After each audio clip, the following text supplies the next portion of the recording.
Assalamualaikum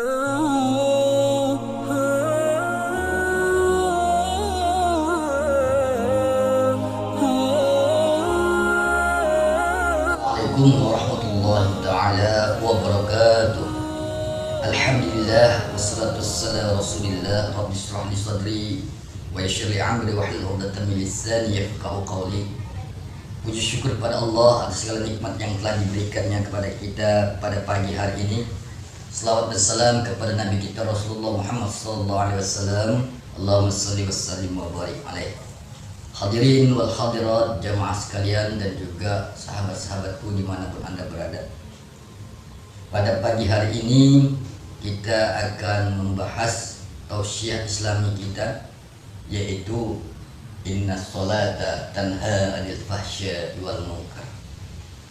Baik saudara-saudara sekalian, kita ketahui Allah Subhanahu wa taala menerangkan dalam surat Al-Ankabut ayat 45, inna sholata tanha anil fahsya'i wal munkar. Sesungguhnya salatmu itu dapat mencegah perbuatan keji dan mungkar. Nah, yang menjadi tausiah kita pada pagi ini, bagaimanakah salat yang mencegah perbuatan keji dan mungkar? Itu yang mau kita bahas, itu yang mau kita tausiahkan, karena as-sholatu imanuddin. Apa? Salat itu tiangnya agama. Barang siapa yang menegakkan salat, berarti dia menegakkan agama. Dan barang siapa yang meninggalkan salat, berarti dia merobohkan, menghancurkan agama.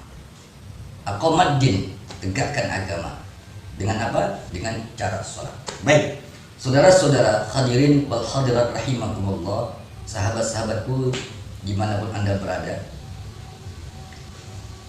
yang menjadi satu pertanyaan bagi umat Islam dimanapun mereka, bagaimanakah untuk mendapatkan sholatul khusyuk, sholat yang khusyuk. Nah, untuk mendapatkan sholat yang khusyuk itu, sehingga sholat khusyuk tadi dapat mencegah anil fahsya wal munkar, ya, keji dan mungkar. Hadirin yang dirahmati Allah, sahabat-sahabat sekalian, Rasulullah Muhammad SAW berkata dalam sebuah hadisnya, apa kata Rasulullah? Salatlah kamu seperti mana kamu melihat aku salat. Itu ya. Sallu kama ra'aytumuni usolli. Salatlah kamu seperti mana kamu melihat aku salat. Pertanyaannya, umat akhir zaman sekarang ini bisa tidak melihat Rasulullah salat? Tentu jawabannya bisa iya, bisa tidak. Kecuali tingkat keilmuan orang tadi mampu dia masuk ke lorong waktu yang sekian ribu tahun silam. Ya, kita ditinggalkan Rasulullah sudah 1500, 1400. Nah, orang yang diberi Allah kelebihan seperti itu, dia mampu masuk ke lorong waktu. Nah, pagi ini, inilah yang mau kita tausiahkan. Salatlah kamu, ya.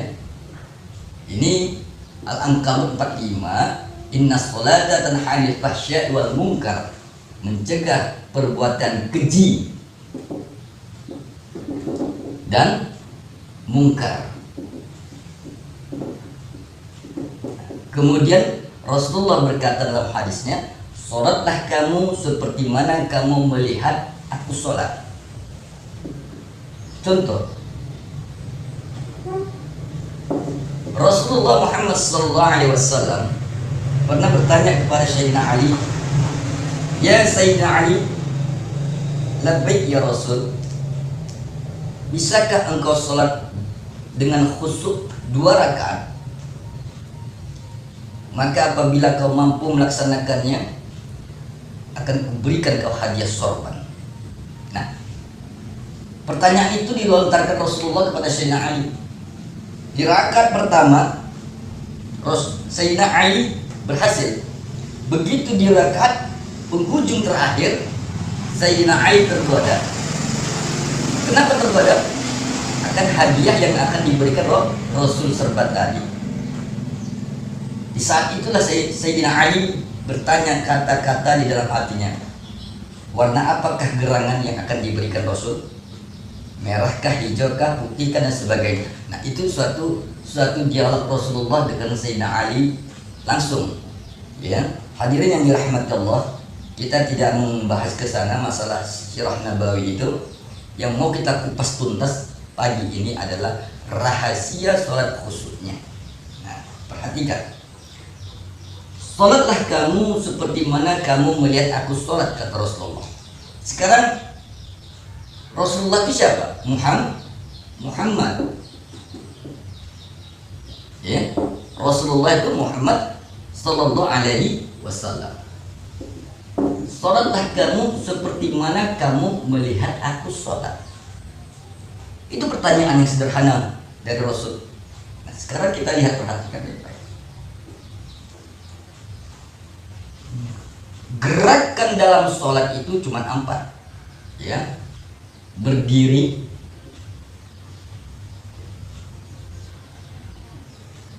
mengangkat takbiratul ihram, rukuk, sujud,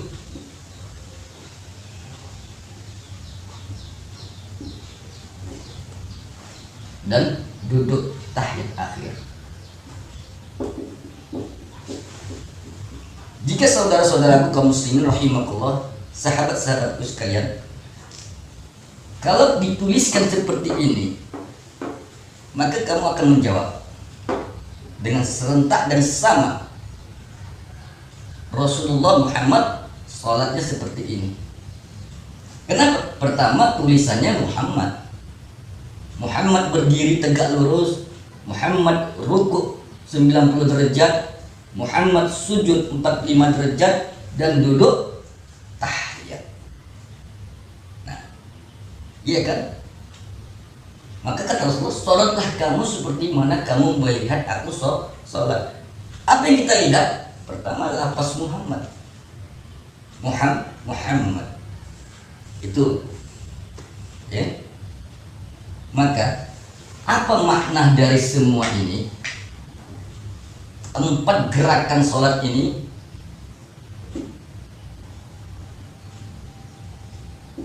yang mampu mencegah perbuatan keji dan mungkar. Baik, fahsya wal munkar, mencegah. Inna sholata tanha 'anil fahsya wal munkar. Sesungguhnya sholatmu itu dapat mencegah perbuatan keji dan mungkar. Dapat mencegah. Bagaimana cara mencegahnya? Pelajarilah dia. Baik, ikuti terus Tausiah Islami bersama saya. Jangan lupa like, share, dan komen, subscribe. Sholat yang dilakukan Rasulullah dalam bentuk 4 gerakan. Berdiri tegak lurus, ya. Apa makna berdiri tegak lurus?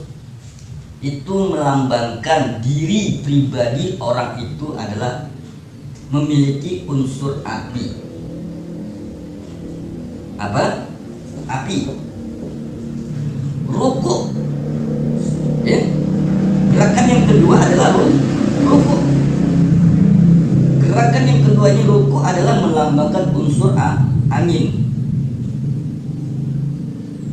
Nah,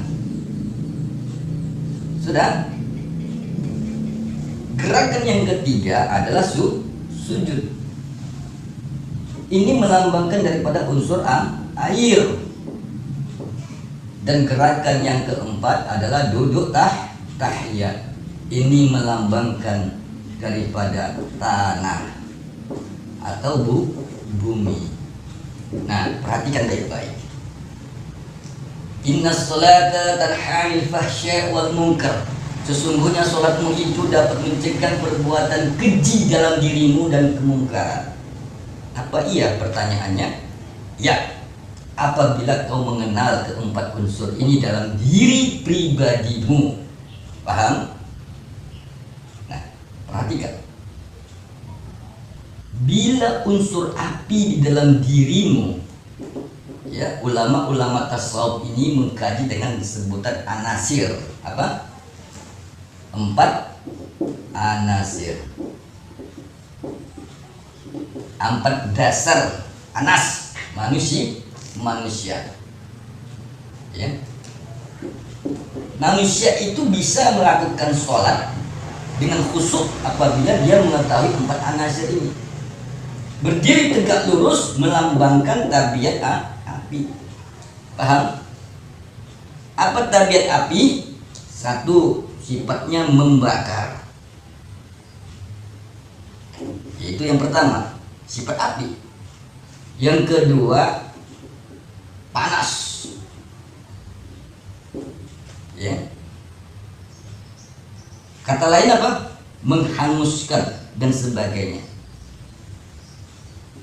Nah, pertanyaannya, jika di dalam diri pribadimu memiliki sifat membakar, suka manas-manasi orang, suka ngompor-ngompori orang, jawabannya, bisakah kau sholat khusyuk? Jawabannya, bisakah kau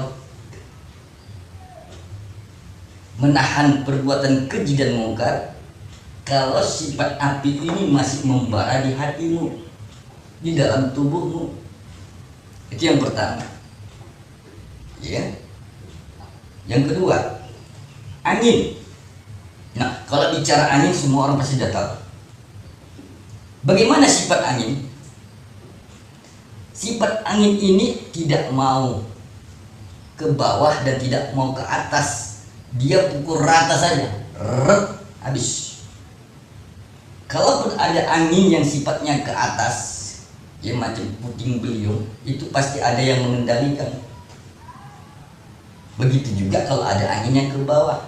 Tapi pada dasarnya sifat angin itu adalah rata, merata, diratakannya semua. Nah, tapi ingat, ada tabiat angin yang tidak bagus. Apa itu? Tidak punya pendirian,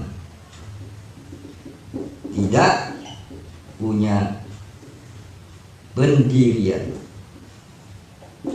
Nah, pertanyaannya, bisakah sholatmu itu mencegah perbuatan keji dan mungkar kalau kau memiliki sifat tidak punya pendirian, tidak tepat pendirianmu, mau dibawa ke sana, mau dibawa kemari, mau diputar ke sana, mau diputar kemari. Makanya banyak orang Islam, banyak saudara-saudara kita di sana tidak punya pendirian. Lantas pertanyaannya, apakah Islamnya salah atau sholatnya nggak benar? Bukan itu, ya. Bukan masalah sholatnya nggak benar, manusianya, pribadinya tidak mau memahami dan mempelajari. Nah, yang ketiga, sifat air. Ini kita sudah tahu bagaimana sifat air, ya. Sifat air itu selalu turun ke bawah. Nah, manusia yang memiliki sifat air ini, ingat, dia selalu mengalah, iya pak, iya pak, iya pak, iya pak. Bila dia bangkit, habis kau tergulung dibikinnya. Itulah sifat air, ya. Nah, bagus, tapi ada juga jeleknya. Orang yang memiliki sifat air ini, ya, dia tidak peduli mau kotoran, mau sampah, mau apa saja, dibawanya terus anyut ke bawah. Itu dia. Jadi, bisakah sholatnya mencegah perbuatan keji dan mungkar kalau tabiat buruk dari air itu tidak dia pelajarin? Nah, yang keempat, sifatnya adalah tanah. Kita tahu tabiat tanah itu selalu menerima. Nah, perhatikan, mau dikencingin tanah nggak marah. Mau kau ludahi tanah, mau kau kotori tanah bumi ini, dia nggak marah. Mau kau cangkul bolak-balik, dia juga nggak marah. Mau kau ambil tanah orang 1/2 meter pun juga dia nggak marah. Iya kan? Ini ada tanah Ini tanahmu, ini tanah orang.